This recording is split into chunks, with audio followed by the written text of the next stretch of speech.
السلام عليكم ورحمة الله وبركاته.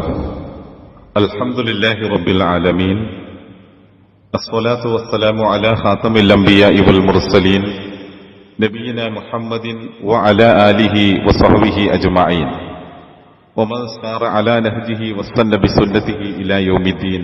أما بعد. പ്രിയമുള്ള സഹോദരി സഹോദരന്മാരെ, നാം നമ്മളുടെ ജീവിതത്തിൽ നിലനിർത്തുന്ന നമസ്കാരമെന്ന ഇബാദത്തിന്റെ പ്രാധാന്യം എത്രത്തോളം ഗൗരവപ്പെട്ടതാണ് എന്ന് നാം തിരിച്ചറിയണം. ഈ ഭൂമിയിൽ മനുഷ്യരായ നാം ഓരോരുത്തരും അനുഷ്ഠിക്കുന്ന ഓരോ കർമ്മങ്ങളെ സംബന്ധിച്ചും അള്ളാഹുവിന്റെ മുമ്പിൽ നമുക്ക് കണക്ക് പറയേണ്ടി വരുന്ന ഒരു നിമിഷമുണ്ട്. നമ്മളുടെ ജീവിതത്തിൽ നാം ചെയ്ത എല്ലാ കാര്യങ്ങളെ സംബന്ധിച്ചും അള്ളാഹു നമ്മളോട് വിചാരണ നടത്തും. ആ വിചാരണയുടെ നാളിൽ ഒരു മനുഷ്യനോട് ആദ്യമായി ഉണ്ടായിത്തീരുന്ന വിചാരണ നമസ്കാരത്തെ സംബന്ധിച്ചാണ്. അവ്വലുമാ യുഹാസബു യൗമൽ ഖിയാമ ഹുവ അസ്വലാ. ഒരു മനുഷ്യന്റെ ഹിസാബിൽ, വിചാരണയിൽ, കണക്കുനോക്കലിൽ ആദ്യ കാര്യം നമസ്കാരമാണ് എന്ന് അള്ളാഹുവിന്റെ റസൂല് നമ്മളെ പഠിപ്പിക്കാം. അതുപോലെ തന്നെ നമസ്കാരത്തെ സംബന്ധിച്ച് നമ്മൾ മനസ്സിലാക്കിയിരിക്കേണ്ടുന്ന മറ്റൊരു കാര്യം, ഇദാ സ്വലഹത് സ്വലാത്തുഹു സ്വലഹ സ്വാഇറു അമലി. നമ്മൾ അള്ളാഹുവിന്റെ മുമ്പിൽ നമസ്കാരം എന്ന ഇബാദത്തിനെ സംബന്ധിച്ചുള്ള വിചാരണ നടക്കുമ്പോൾ നമ്മളുടെ നമസ്കാരം അത് ശരിയായ വണ്ണം നമ്മളുടെ ജീവിതത്തിൽ നിർവഹിക്കാൻ കഴിഞ്ഞിട്ടുള്ള ആളുകളാണെങ്കിൽ നമ്മളുടെ മറ്റിതര പ്രവർത്തനങ്ങൾ മുഴുവൻ നന്നായിത്തീരും. ഇനി വയും ഫസദ സായിറു അമലി, ആ നമസ്കാരം ഫസാദായിട്ടുണ്ടെങ്കിൽ, അത് കുഴപ്പമായിട്ടുണ്ടെങ്കിൽ തീർച്ചയായും നമ്മളുടെ ജീവിതത്തിലെ എല്ലാ പ്രവർത്തനങ്ങളും കുഴപ്പത്തിലായിത്തീരുമെന്ന് മഹാനായ റസൂലുള്ളാഹി സ്വല്ലല്ലാഹു അലൈഹി വസല്ലമ തങ്ങൾ നമ്മളെ പഠിപ്പിക്കുന്നത് ഹദീസിന്റെ ഗ്രന്ഥങ്ങളിൽ നമ്മൾക്ക് കാണാൻ സാധിക്കുന്ന ഒരു യാഥാർത്ഥ്യമാണ്. അഥവാ നമ്മളുടെ ഏത് പ്രവർത്തനവും അള്ളാഹുവിങ്കിൽ സ്വീകരിക്കപ്പെടണമെങ്കിൽ നമ്മളുടെ നമസ്കാരം നന്നാകണം. നമ്മളുടെ നമസ്കാരം തിരസ്കരിക്കപ്പെട്ടാൽ, അത് നന്നായില്ലെങ്കിൽ, അത് സ്വീകരിക്കപ്പെട്ടിട്ടില്ല എങ്കിൽ നമ്മളുടെ എത്ര വലിയ പ്രവർത്തനങ്ങൾ ഉണ്ടെങ്കിലും അവയൊന്നും അള്ളാഹുവിങ്കൽ സ്വീകരിക്കപ്പെടുന്നതല്ല എന്ന് ഈ ഹദീസ് നമ്മളെ പഠിപ്പിക്കുകയാണ്. സഹോദരങ്ങൾ, നമ്മൾ നമസ്കരിച്ചതുകൊണ്ട് മാത്രം നമസ്കാരം അള്ളാഹു സ്വീകരിക്കണമെന്നില്ല. മറിച്ച് നമ്മളുടെ നമസ്കാരം ഹൃദയ സാന്നിധ്യത്തോടെ ആയിരിക്കണം. അങ്ങനെ ഹൃദയ സാന്നിധ്യത്തോടെ നമസ്കരിക്കുമ്പോഴാണ് ആ നമസ്കാരം അല്ലാഹു സുബ്ഹാനഹു വ തആല സ്വീകരിക്കുന്നത്. മഹാനായ റസൂലുള്ളാഹി സ്വല്ലല്ലാഹു അലൈഹി വസല്ലമ തങ്ങൾ നമ്മളെ പഠിപ്പിക്കുന്നുണ്ടല്ലോ, ഇന്നല്ലാഹ ലാ യൻദുറു ഇലാ സുവരിക്കും വലാ ഇലാ അജ്സാമിക്കും.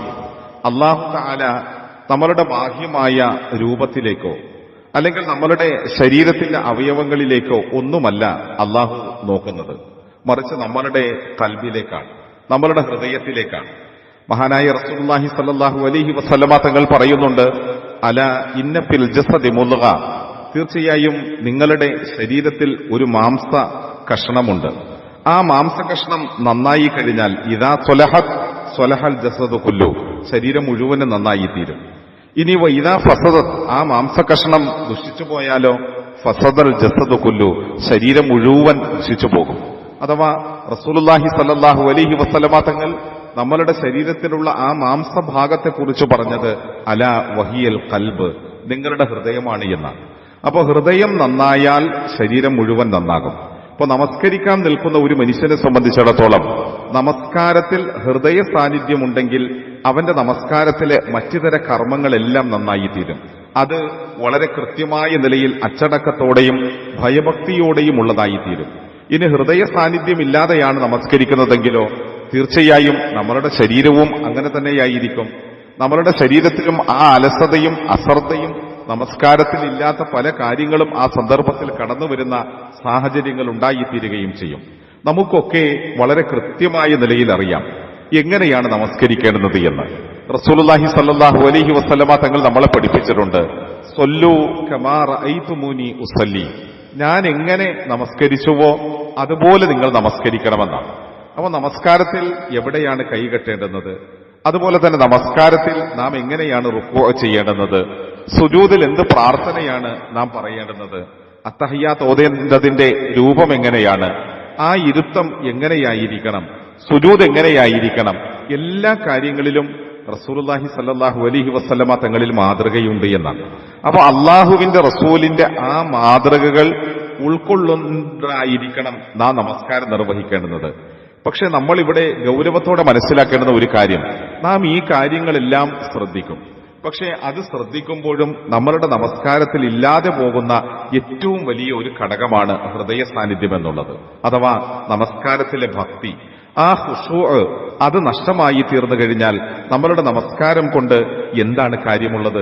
പരിശുദ്ധമായ ഖുർആനിൽ അല്ലാഹു സുബ്ഹാനഹു വ തആല പറയുന്നുണ്ട്, ഖദ് അഫ്ലഹൽ മുഅ്മിനൂൻ, മുഅ്മിനീങ്ങൾ വിജയിച്ചിരിക്കുകയാണ്. എങ്ങനെയുള്ള മുഅ്മിനീങ്ങളാണ് അവർ?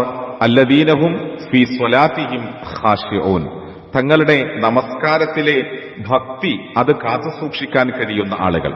സഹോദരങ്ങളെ, നമ്മൾ റുക്കൂ ചെയ്യുകയും സുജൂദ് ചെയ്യുകയും കൈകെട്ടുകയും ഫാത്തിഹ പാരായണം ചെയ്യുകയും അങ്ങനെ നമസ്കാരത്തിലെ ഓരോ ഘടകങ്ങളും നാം നിർവഹിക്കുകയും ചെയ്യും. പക്ഷെ നമ്മളുടെ ഹൃദയമോ നമസ്കാരത്തിലായിരിക്കില്ല. അള്ളാഹുവിനെ സംബന്ധിച്ചുള്ള ഒരു ദിക്റുമില്ലാതെ അലസമായി നമ്മളുടെ ഹൃദയം സഞ്ചരിച്ചുകൊണ്ടേയിരിക്കുകയാണ്. നാം ഏർപ്പെട്ടുകൊണ്ടിരിക്കുന്ന വ്യവഹാര മേഖലകളിൽ, നമ്മളുടെ കുടുംബങ്ങളിൽ, നമ്മളുടെ തൊഴിലിടങ്ങളിൽ, അല്ലെങ്കിൽ നമ്മളുടെ യാത്രകളിൽ, നമ്മളുടെ വ്യാപാരങ്ങളിൽ, നമ്മളുടെ കണക്കുകളിൽ ഒക്കെ നമസ്കാരം ഇങ്ങനെ സഞ്ചരിച്ചുകൊണ്ടേയിരിക്കുകയാണ്. നമസ്കാരത്തിൽ ഏറെ പ്രാധാന്യമർഹിക്കുന്ന ഹൃദയ സാന്നിധ്യമെന്ന ആ ഒരു അവസ്ഥ നമ്മൾക്ക് നേടിയെടുക്കാൻ കഴിഞ്ഞിട്ടില്ല എങ്കിൽ നാം തിരിച്ചറിയണം, നമ്മളുടെ നമസ്കാരം ഫസാദാകും, കുഴപ്പത്തിലാകും, നമസ്കാരം അള്ളാഹുവിന്റെ അടുക്കൽ സ്വീകരിക്കപ്പെടാത്ത അവസ്ഥയുണ്ടാകും. അങ്ങനെ ഒരു അവസ്ഥയുണ്ടായാലോ നമ്മളുടെ ഒരു അമലുകളും അള്ളാഹു സ്വീകരിക്കാതിരിക്കുന്ന ഒരു വലിയ ദുരന്തം അവിടെ കടന്നു വരാനുണ്ട് എന്ന് അള്ളാഹുവിന്റെ റസൂല് ഈ വചനത്തിലൂടെ നമ്മളെ പഠിപ്പിക്കുന്നുണ്ടെങ്കിൽ തീർച്ചയായും ഹൃദയ സാന്നിധ്യത്തോടെ നമസ്കാരം പരിശീലിക്കാൻ വേണ്ടി നാം ശ്രമിക്കുക, അത് നിർവഹിക്കുക. അള്ളാഹു തആല അനുഗ്രഹിക്കട്ടെ. അസ്സലാമു അലൈക്കും വറഹ്മത്തുള്ളാഹി വബറകാതുഹു.